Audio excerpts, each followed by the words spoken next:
Hello students, नमस्कार। आज अपन देखेंगे प्लांट न्यूट्रिएंट्स और प्लांट न्यूट्रिएंट्स में भी जो वृहद तथा सूक्ष्म पोषक तत्व हैं उनकी भूमिका क्या है। देखिए, थोड़ा सा मैं प्लांट न्यूट्रिएंट्स को क्लासिफाई कर देता हूं। वैसे पीछे वीडियो में मैंने इनके बारे में पढ़ा है।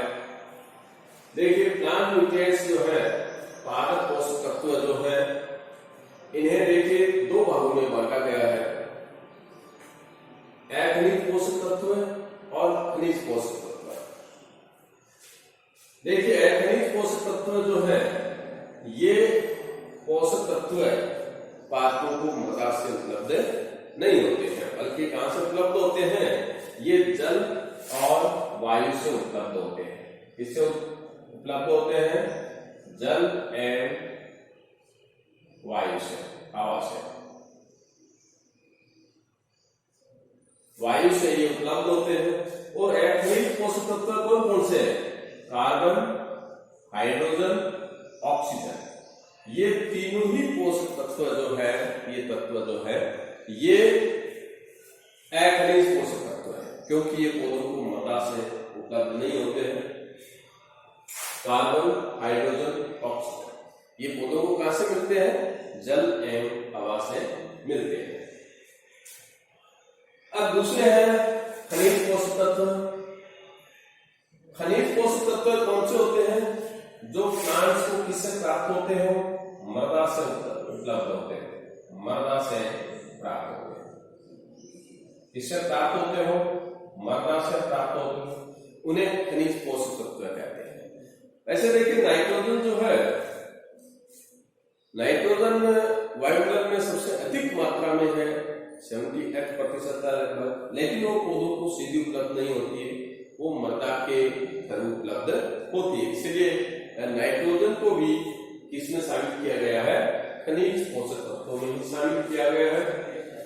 तो ये देखिए, 3 पोषक तत्व हैं। खनिज पोषक तत्वों की संख्या कितनी है? 3। और बाकी जो बच गए 14 पोषक तत्व है, वो क्या है? खनिज पोषक तत्व। 14 पोषक तत्व।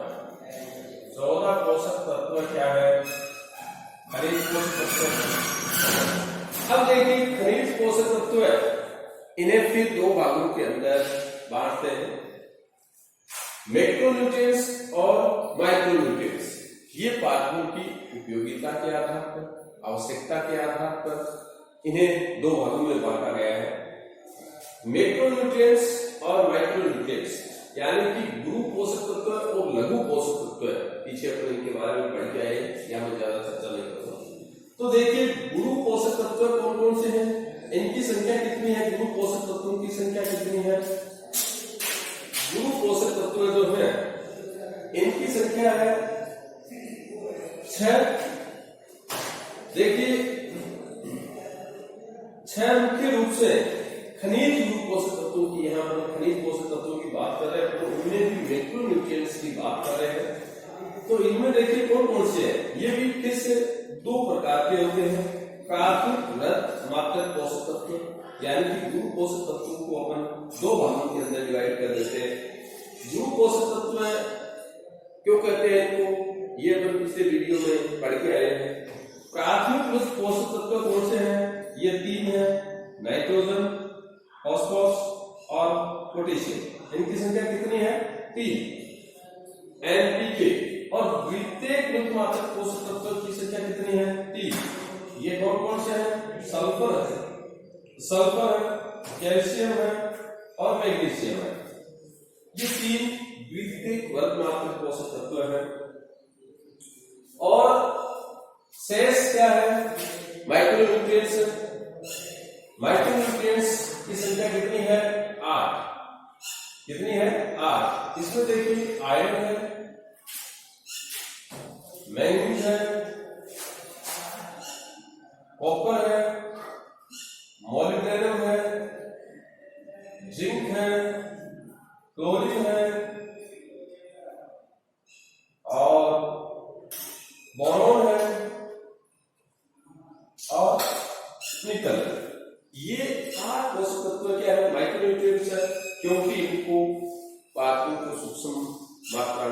आवश्यकता होती है, इन्हें सूक्ष्म मात्रिक तत्व भी कहते हैं, गौण तत्व भी कहते हैं। तो इस तरह से अपने इनको क्लासिफाई करते हैं, इनका अध्ययन सबका हम पीछे करके आए हैं। अब देखिए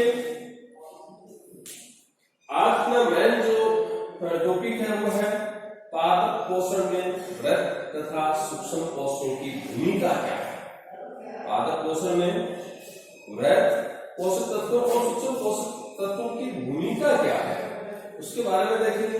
तो देखिए पोषक तत्वों की उपलब्धता, उपयोगिता तथा उनकी न्यूनता तथा अधिकता के प्लांट्स पर प्रभाव क्या है, इसके बारे में हम स्टडी करेंगे, अध्ययन करेंगे। तो देखिए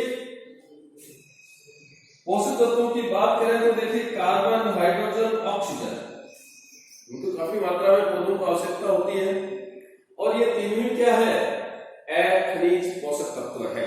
क्या है ये, अखनिज पोषक तत्व है।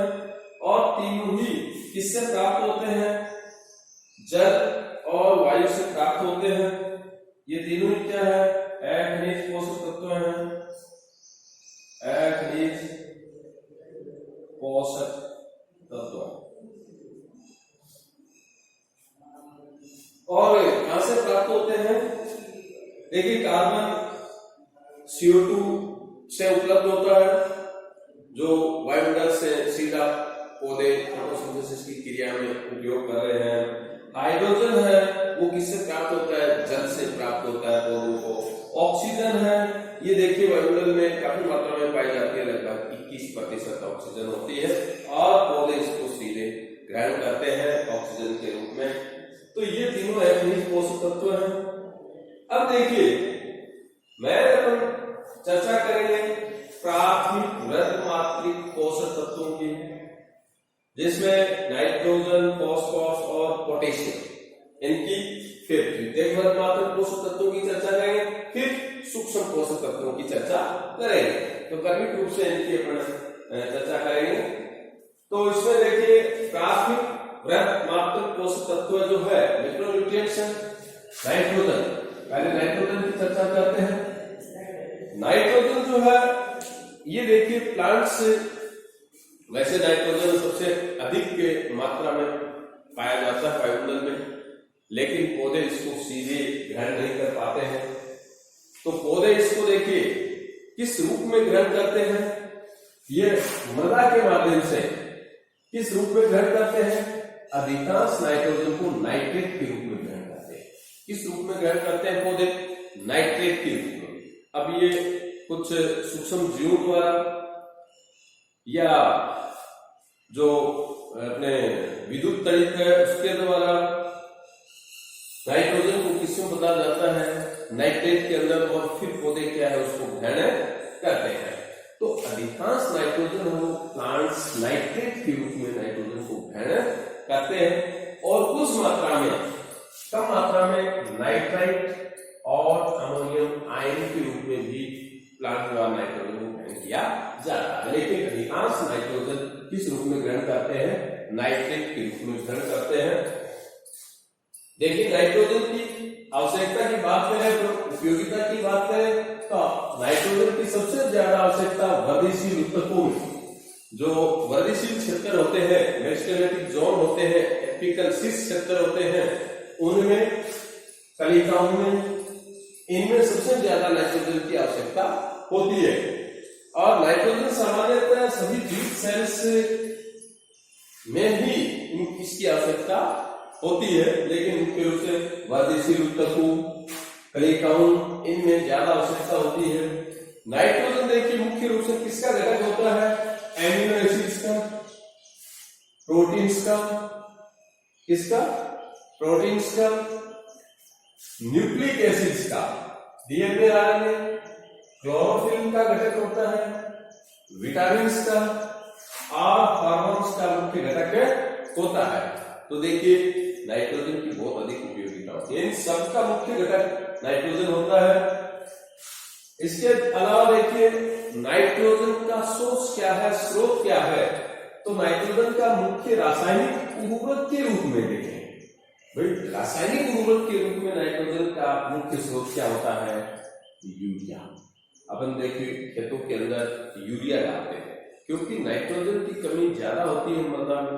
इसे नाइट्रोजन की पूर्ति के लिए अपन रासायनिक उर्वरक के रूप में इसको डालते हैं, इसका उपयोग करते हैं, यूरिया का उपयोग करते हैं। तो रासायनिक उर्वरक के रूप में यूरिया नाइट्रोजन का मुख्य स्रोत है। अब देखिए न्यूनता के लक्षण क्या है, नाइट्रोजन की न्यूनता के लक्षण। तो इसकी कमी से पादप में हरितहीनता उत्पन्न हो जाती है, पौधे क्या पड़ जाती है, पीली पड़ जाती है, जिसे हरितहीनता कहते हैं, क्लोरोसिस कहते हैं।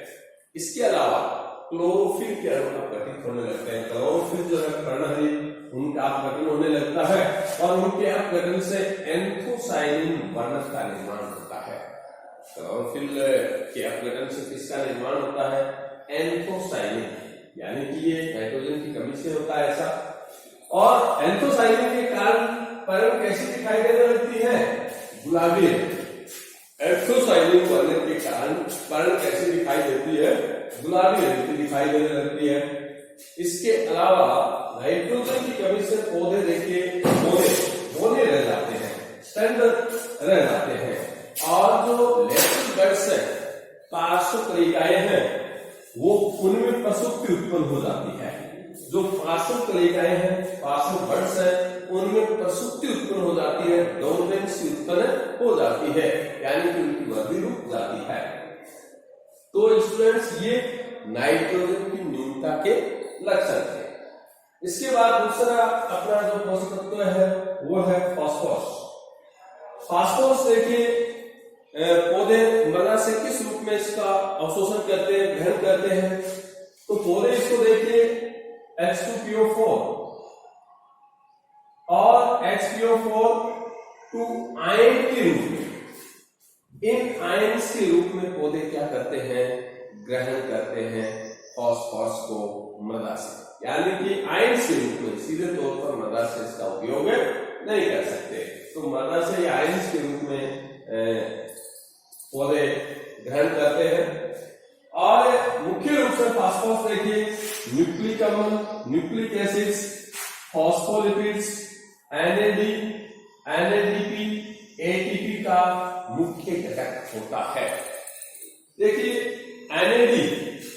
एनएडीपी ये कोएंजाइम्स होते हैं और इनका उपयोग आगे अपन पढ़ेंगे। इनका उपयोग फोटोसिंथेसिस में होता है, रेस्पिरेशन में होता है।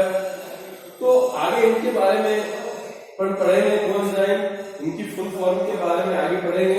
देखिए एनएडी की फुल फॉर्म है निकोटिनामाइड एडेनिन डाइन्यूक्लियोटाइड और एनएडीपी की फुल फॉर्म होती है निकोटिनामाइड एडेनिन डाइन्यूक्लियोटाइड फॉस्फेट। तो आपको फॉर्मूले को तो लिख लेना। तो ये फास्फोरस जो है nucleic acid, phospholipid, NAD, NADP, ATP का मुख्य घटक होता है। अब देखो फास्फोरस की न्यूनता के लक्षण क्या है। इसकी कमी से एंथोसायनिन का निर्माण होता है। नाइट्रोजन की कमी से भी ऐसा देखा गया है, एंथोसायनिन का निर्माण होगा और पर्णें विकृत हो जाएंगी। पर्णें क्या हो जाती हैं, विकृत हो जाती हैं। पर्णें कैसी हो जाती हैं, विकृत हो जाती हैं। इसके अलावा पौधे बोने रह जाते हैं, फास्फोरस की कमी से पौधे बोने। और फास्फोरस की अत्यधिक न्यूनता से क्या होता है, पर्ण और फलों पर उत्तक क्षेत्र बन जाते हैं, यानी कि नेक्रोसिस जोन बन जाते हैं, टिश्यू नेक्रोसिस जोन बन जाते हैं, नेक्रोसिस जोन बन जाते हैं, नेक्रोसिस रीजन बन जाते हैं, यानी कि जगह जगह से धब्बे बन जाते हैं, वहां से टिश्यू क्या हो जाते हैं, डैमेज हो जाते हैं, तो उत्तक क्षेत्र बन जाते हैं फास्फोरस की कमी से। इसके अलावा देखिए कैम्बियम की सक्रियता कम हो जाती है। कैम्बियम एधा यानी कि एधा की सक्रियता क्या हो जाती है, कम हो जाती है। तो स्टूडेंट्स ये फास्फोरस के बारे में था। अब है पोटेशियम देखिए पौधे इसको पोटेशियम आयन के रूप में ग्रहण करते हैं। इसका अवशोषण किस रूप में ग्रहण करते हैं, पौधे पोटेशियम को पोटेशियम आयन के रूप में मृदा से ग्रहण करते हैं, इन आयन्स की कोई संरचनात्मक भूमिका नहीं होती है। जैसे बाकी में हमने देखा कि नाइट्रोजन, एमिनो एसिड, प्रोटीन इनका घटक होता है, फॉस्फोलिपिड न्यूक्लिक एसिड का घटक होता है, संरचनात्मक भूमिका थी, लेकिन पोटेशियम आयन की कोई संरचनात्मक भूमिका नहीं होती, एक कार्बनिक यौगिक का घटक नहीं होता है। तो इसकी भूमिका क्या होती है? इसकी मुख्य उपयोगिता देखिए, रेनायन उदासीनीकरण, मेम्ब्रेन क्रिया, एंजाइम सक्रिय और पराशरण विभव में इनकी उपयोगिता होती है। जैसे फोटोसिंथेसिस में होती है।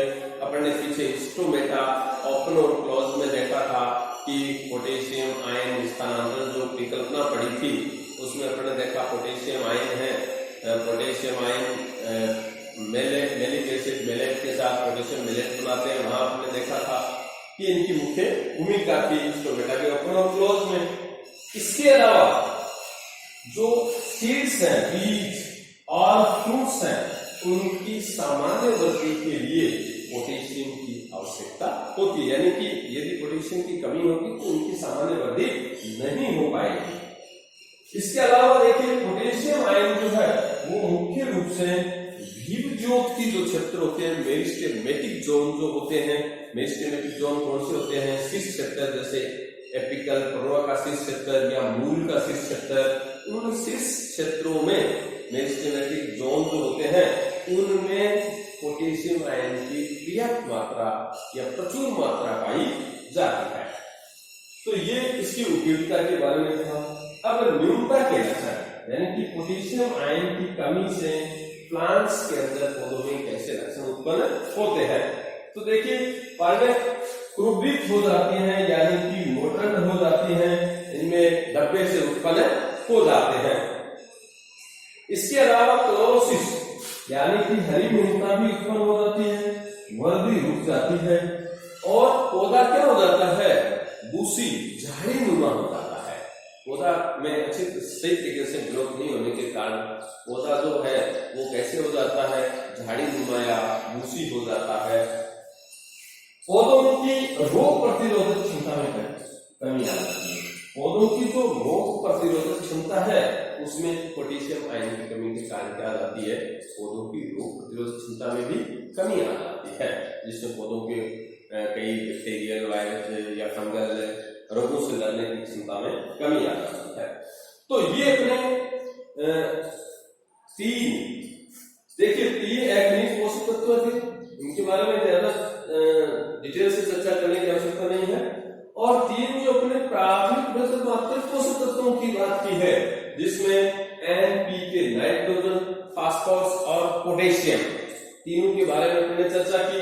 अब देखिए, ये तीनों ही जो तत्व है, पोषक तत्व है, ये पौधों के लिए सबसे ज्यादा इनकी आवश्यकता होती है।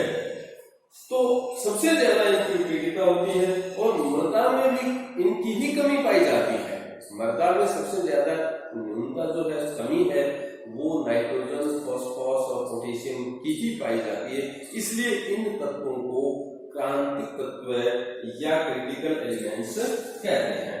तो देखिए, ये इधर जगह नहीं थी, मैंने इधर लिख दिया क्रांतिक तत्व। क्रांतिक तत्व किसे कहते हैं? कौन से? Critical elements. तो सामान्यतः मृदा में NPK नाइट्रोजन, फास्फोरस और पोटेशियम की क्या होती है? कमी होती है और इनकी पौधों के लिए अधिक उपयोगिता के कारण ही इन्हें क्या कहते हैं? क्रांतिक तत्व कहा जाता है। ठीक है। इसके अलावा देखिए, रासायनिक उर्वरक NPK का मुख्य स्रोत होता है, यानी कि नाइट्रोजन, फास्फोरस और पोटेशियम के मुख्य सोर्स की बात करें तो मुख्य सोर्स क्या है? रासायनिक उर्वरक, जिसको अपन खेतों में डालते रहते हैं। यूरिया है, DAP है, इनका छिड़काव करते रहते हैं। किसकी पूर्ति के लिए? इन रासायनिक उर्वरकों को अपन NPK की पूर्ति के लिए इनका छिड़काव करते रहते हैं। तो आज का अपना जो मुख्य टॉपिक था वो प्राथमिक मात्रक पोषक तत्व NPK, इनके बारे में मैंने डिटेल से चर्चा की है। और जो नेक्स्ट है द्वितीयक वर्णनात्मक पोषक तत्व है और माइक्रो न्यूट्रिएंट्स को नेक्स्ट वीडियो में करेंगे। धन्यवाद।